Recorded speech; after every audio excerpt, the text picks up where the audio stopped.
Halo Infinite Second Flight has come to an end. I have personally really enjoyed it, so here are my first impressions of Halo Infinite. So, first off, let's start with the vehicles. Vehicles feel great, probably best in the series. Thankfully, 343 has kept the mechanic, one of my favorite mechanics from Halo 5, to swap the seats. The new mechanics like popping the tires on the Warthog also feel like a great addition to the game. The vehicles in combination with some of the equipment like the grappling hook is also really fun. I grappled onto a Warthog once, hijacked it, the enemy was still on the turret on the back, I think he didn't even notice, and I drove around a bit with the enemy on the back. It was kinda fun. So in general, vehicles feel great and really balanced. Halo Infinite is going to add a ton of new weapons. One of the favorites that we could try in this early build is the Commando. It's probably my favorite weapon currently in the game from the ones that I have tried. I much prefer it to Halo 5's, Reaches and Force DMR. On the other hand, the BR feels really weak. I don't know if this was me, but I just couldn't play at all with the BR. The AR was really good. I really enjoyed the AR. It's similar to Halo 5's AR, I think, in terms of gameplay, but it probably deserves a little nerf, but not to the level like Halo 3's BR. Definitely should stay around the power of Halo 5's AR. The Heatwave was also one of my favorite new additions to the series. It was great to use indoors. All the little balls of light bouncing around, hitting enemies, hitting yourself. I've accidentally killed myself with the weapon multiple times, but it's really satisfying if you hit someone with it. I won't talk about every weapon, but let's just say they're all really fun to use. I'm pretty sure 343 is going to add tons of classic weapons in the life cycle of the game. The leaked stuff also looked great. The shock rifle, we could play with it, was really weird.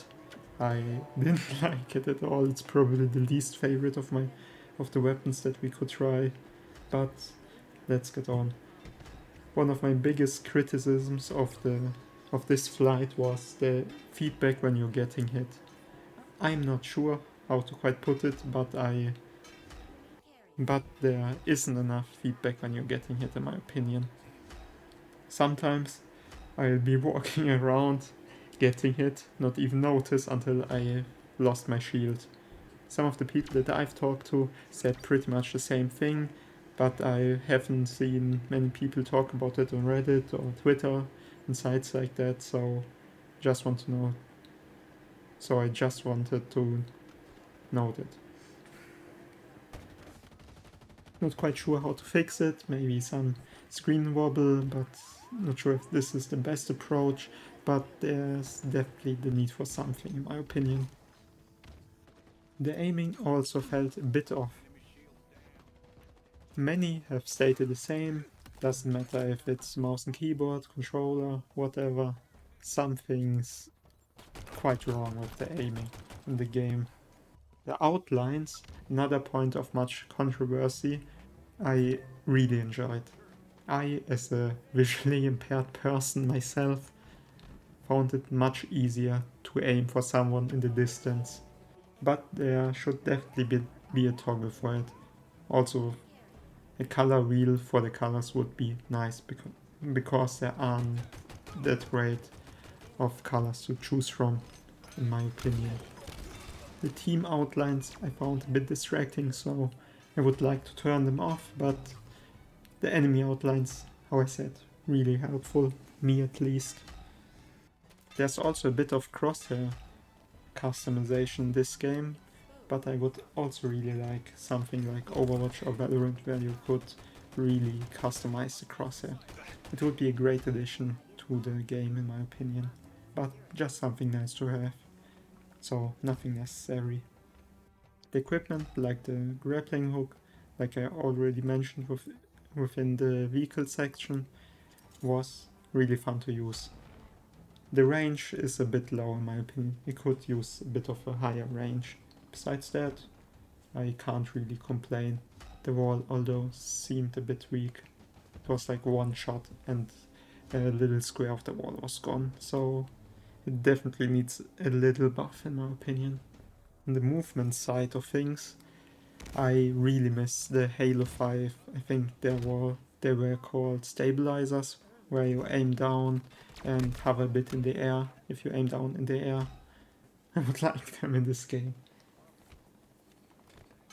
Sliding also felt a bit harsh, especially after playing games like Destiny 2. The sliding, I just couldn't get used to it.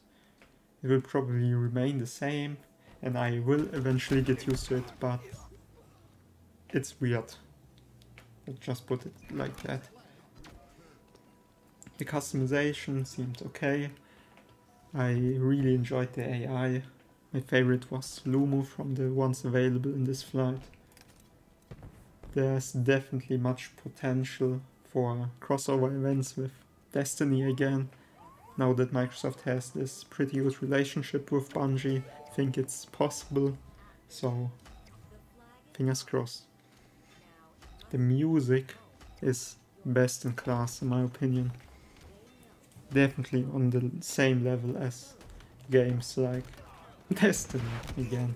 It has potential to be the Halo game with the best music.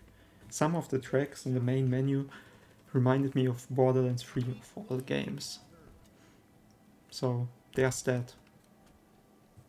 But yeah, definitely great music. From the previous trailers, this flight, I love the seamless transition when you search for a game, the game starts, the match ends, and so on. It was great handled. The main menu, although, is another point of criticism. It's really slow. Even on PC, I'm not sure how it was for consoles. Probably worse on the Xbox One, on the Series X and S, probably quite similar to the PC. It's just slow and unintuitive. So, yeah, it definitely needs to be some work. And the training mode, on the other hand, is something I really enjoyed. The weapon drills are kinda fun. Hopefully you can play the weapon drills when you're in queue for like competitive arena or something. And the queues are a bit longer probably, like in Overwatch or other competitive games. The queues can sometimes be a bit longer. It would be nice when we could train in while we're searching for a game. So my last point would be the performance. So I played on the PC, I can't really talk about the Xbox performance, but it was weird, just weird. Didn't matter which settings I used, the performance was pretty much the same. There was weird stuttering every couple of seconds, or when I moved from one part to the other part of the map. I personally use a PC with a 3070 i5 11400, 32GB of RAM, and I had the game installed in a PCI 4.0 SSD, so there shouldn't be really a bottleneck. My CPU utilization also often reached 100%. The CPU was bottlenecking the GPU. Alex Battaglia from Digital Foundry made a great observation and tweet about the CPU utilization issue. It had something to do with dynamic resolution, but in my case, even when I followed his advice, the CPU utilization still reached 100%, so I'm not sure where the problem lied, but I'm pretty confident that it will be fixed in the release. These were my first impressions of the game. I'm really happy how this game feels, and I can't wait for the next flight, or the release, obviously. Thank you for watching, and goodbye.